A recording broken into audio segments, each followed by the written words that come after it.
नमस्कार सर्वांना, मी प्रांजली। या व्हिडिओमध्ये मी जी सेवा सांगणार आहे ती मी तुम्हाला दोन पद्धतीने कशी करायची सांगणार आहे। कारण बऱ्याच जणांचं हा असतं की ताई एवढा वेळ किंवा एवढ्या सेवा मी करू शकत नाही। तर जे हाऊसवाईफ आहेत, ज्यांना वेळ आहे, खरोखर तुम्ही ही पूर्ण सेवा करा।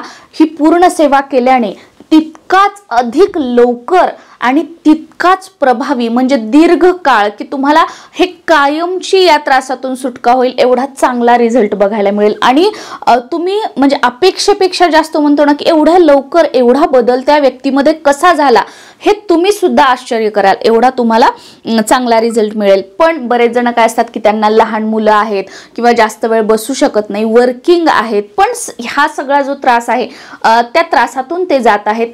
तर तुम्ही कोणत्या सेवा कट करून फक्त कोणती सेवा करायची हे सुद्धा मी तुम्हाला सांगणार आहे। आणि सेवा केल्यानंतर जो हा उपाय आहे तो आपल्याला करायचा आहे, मेन उपाय।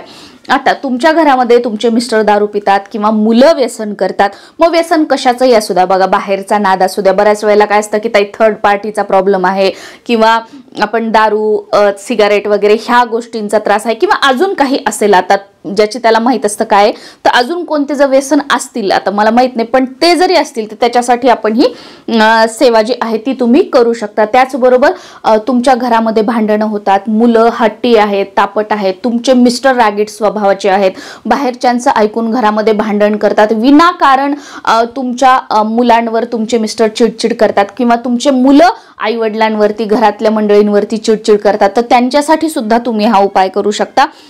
किंवा तुमच्यावर खूप कर्ज झालेलं आहे, खूप उपाय केले, खूप सेवा केल्या पण कर्जमुक्ती होत नाहीये, तर त्यासाठी सुद्धा किंवा तुम्हाला कालसर्पदोष सांगितलेला आहे त्यासाठी तुम्ही ही सेवा जी आहे ती करू शकता। पितृदोषासाठी तुम्ही ही सेवा करू शकता। म्हणजे ही सेवा अशी आहे 40 दिवसांची सेवा आहे। 40 दिवस जर आपण कंटिन्युटी मध्ये केली तर ह्याचा जो लाभ आहे ना तो आपलं पूर्ण आयुष्य जे आहे ते घडवू शकतो। ज्या सगळ्या नकारात्मक गोष्टी आहेत आयुष्यातल्या त्या सकारात्मकतेमध्ये बदलू शकतो, एवढी प्रभावी ही सेवा आहे। आणि फक्त सकाळी तुमचं स्नान वगैरे झालं, तुमची देवपूजा झाली की तुम्ही ही सेवा करा।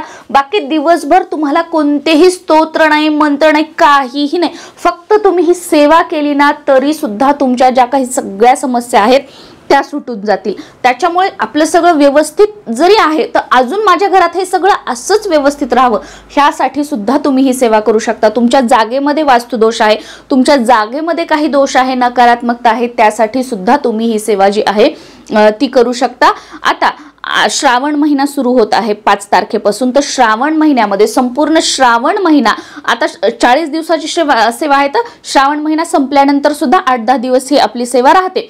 तर पूर्ण श्रावण महिना आणि त्याच्यानंतर राहिलेले जे दिवस आहेत तर कंटिन्युटी मध्ये अशी तुम्ही सेवा करा। कारण श्रावण महिना आता तर चातुर्मास सुरू आहे, त्यातली त्यात श्रावण महिना चातुर्मासातला पहिला महिना।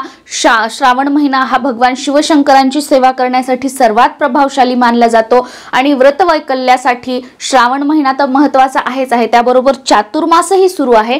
त्याच्यामुळे ही सेवा जी आहे ती आवर्जून करा।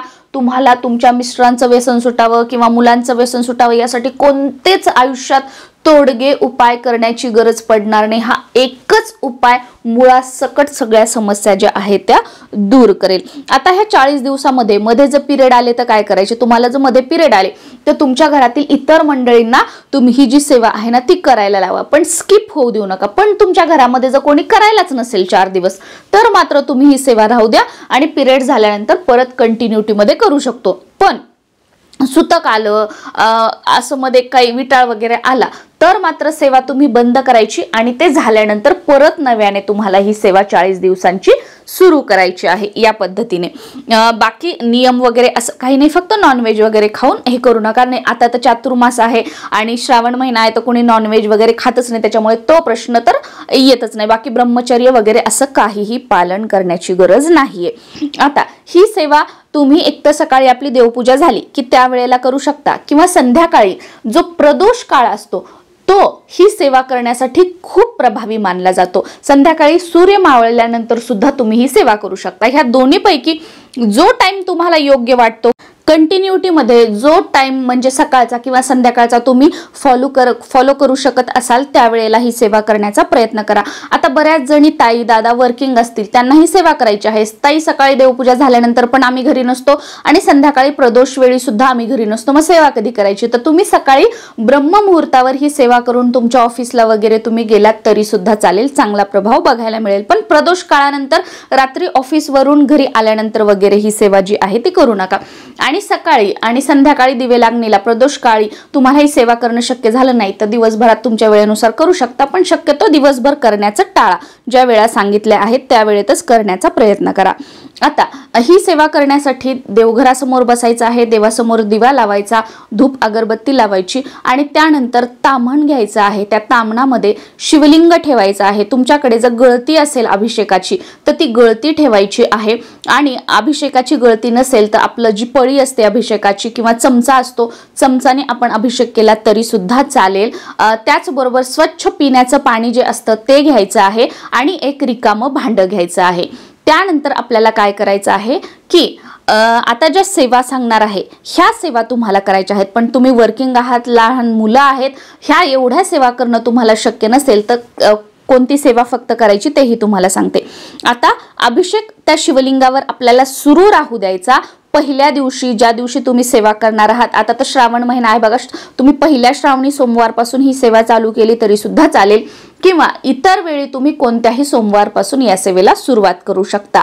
तर त्या दिवशी तुम्हाला संकल्प करायचा आहे की संकल्प कसा करावा हा व्हिडिओ आपल्या चॅनलवर आहे, तो तुम्ही बघू शकता आणि त्या पद्धतीने संकल्प करू शकता. त्या संकल्पामध्ये सांगायचं की ह्या व्यक्तीसाठी त्याचं व्यसन सुटावं किंवा तो हट्टी आहे, तापट आहे हे सांगायचं, किंवा पितृदोषासाठी उपाय करत आहे, कर्जमुक्तीसाठी करत आहे, किंवा माझ्या घरामध्ये काही दोष आहेत, वास्तुदोष आहेत, त्यासाठी करत आहे ते बोलायचं आणि 40 दिवस कंटिन्युटीमध्ये तुम्ही ही जी सेवा आहे ना ती सुरू करायची. आता अभिषेक करत असताना तुम्हाला सर्वात अगोदर स्वामी स्तवन म्हणायचं आहे. आणि ह्या ज्या सेवा आहेत हे आपलं केंद्रातील नित्य सेवेचं स्तोत्र मंत्र पुस्तक आहे, त्याच्यामध्ये ह्या सेवा तुम्हाला मिळून जातील. आणि तुमच्याकडे नित्य सेवेचं स्तोत्र मंत्र पुस्तक नसेल तर ह्या ज्या सेवा आहेत ना तुम्ही लिहून घेऊ शकता आणि यूट्यूबवरती एक एक सेवा तुम्ही टाका, तुम्हाला ती मिळून जाईल. त्या डाउनलोड करून ठेवा आणि त्या पद्धतीने त्या सेवा आपण मोबाईलवर लावून ठेवायच्या आणि शिवलिंगावर अभिषेक करायचा. असं केलं तरी सुद्धा चालेल किंवा तुम्ही गुगलवर ह्या सगळ्या सेवा टाका, तुम्हाला PDF मध्ये मिळून जातील, त्याची तुम्ही प्रिंट काढून घ्या आणि त्यानंतर ह्या सेवा तुम्ही करू शकता. सर्वात अगोदर आपल्याला स्वामी स्तवन म्हणायचं आहे. त्यानंतर एक माळ श्री स्वामी समर्थ मंत्राची घ्यायची आहे. त्यानंतर शिवमहिम्न स्तोत्र म्हणायचं आहे. हे सगळं म्हणत असताना अभिषेक हा आपला कंटिन्युटीमध्ये पाण्याने सुरू असणार आहे, दिवा पण चालू असणार आहे. त्यानंतर गणपती अथर्व शीर्ष म्हणायचं आहे. नंतर रामरक्षा स्तोत्र पहिल्या ओवीपासून फक्त 9व्या ओवीपर्यंत म्हणायचं आहे. रामरक्षा स्तोत्र फक्त 9 ओवीपर्यंत म्हणायचं आहे. त्यानंतर रुद्राध्याय म्हणायचा आहे चमक नमक सहित. रुद्राध्याय हा संस्कृत मध्ये सुद्धा आहे आणि प्राकृत मध्ये सुद्धा आहे. तुम्हाला संस्कृत जमत असेल तर संस्कृत म्हणा किंवा तुम्हाला संस्कृत अवघड वाटत असेल तर तुम्ही प्राकृत भाषेतील रुद्राध्याय म्हटला पठण केला तरी सुद्धा चालेल. त्यानंतर शिवकवच म्हणायचं आहे. परत शिवगायत्री मंत्र 11 वेळा म्हणू शकता. महामृत्युंजय मंत्र 11 वेळा, अमृत संजीवनी मंत्र 11 वेळा, संजीवनी मंत्र 11 वेळा आणि शिव अष्टोत्तर नामावली आपल्याला 1 वेळा म्हणायची आहे. आणि शिव अष्टोत्तर नामावलीच्या वेळेस अभिषेक हा आपल्याला म्हणायचा नाहीये. अभिषेक आपला कधीपर्यंत चालू असणार आहे?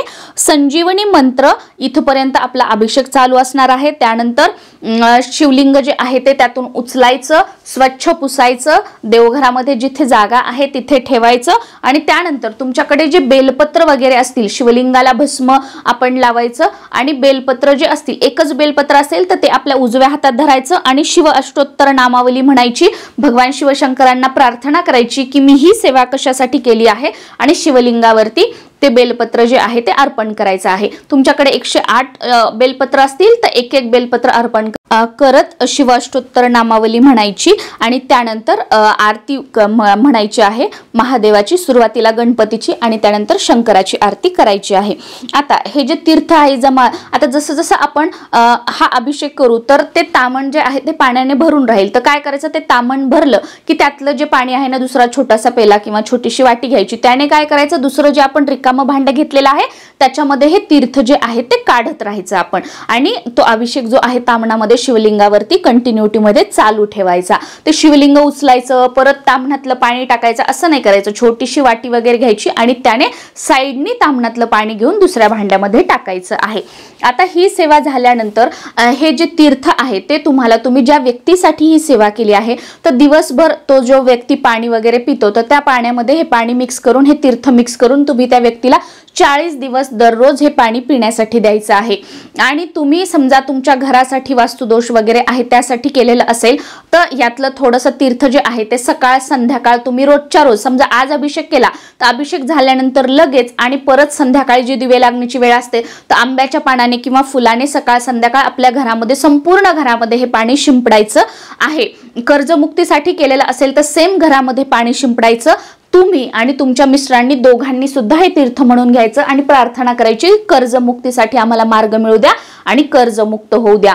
आता ती जी व्यक्ती आहे समोरची ज्या व्यक्तीसाठी तुम्ही केलेलं आहे ती जर तीर्थ घेत असेल तर त्या व्यक्तीला हातामध्ये सुद्धा हे तीर्थ त्यांना प्यायला द्या आणि दिवसभर ते जे पाणी पितात त्यामध्ये मिक्स करा किंवा त्यांच्यासाठी पोळी भाजी जे आपण बनवतो सात्विक जेवण त्याच्यामध्ये या पाण्याचा तीर्थ म्हणून उपयोग करा। खूप चांगला फरक जाणवेल। त्याचबरोबर बघा आजारी व्यक्ती बाहेरील बाधा त्या व्यक्तीसाठी सुद्धा तुम्ही ही सेवा करू शकता।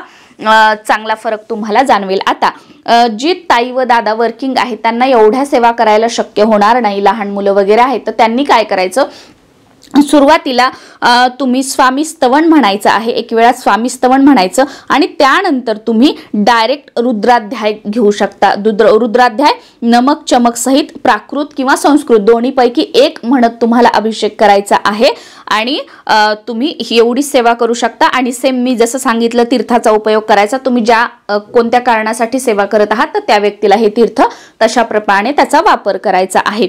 आणि जर तुम्हाला समजा रुद्राध्याय पठण करणं शक्य नसेल रुद्राध्याय तुम्हाला अवघड वाटत असेल तर तुम्ही एक वेळा स्वामी स्तवन म्हटलं आणि त्यानंतर शिवमहिम्न स्तोत्र म्हणून जरी त्याचं तीर्थ तयार केलं तरी सुद्धा चालेल। आणि दररोज मग हे तीर्थ तुम्हाला जसा वापर करायचा ज्या गोष्टीसाठी तुम्ही करताय तर त्या व्यक्तीला तुम्ही देऊ शकता। असे मी तुम्हाला ऑप्शन सांगितलेले आहेत। किंवा तुम्ही एक वेळा तुम्ही रुद्राध्याय चमक नमक सहित आणि एक वेळा शिवमहिम्न स्तोत्र दोन्ही जरी म्हटलं सुरुवातीला स्वामी स्तवन म्हणून तरी सुद्धा चालेल।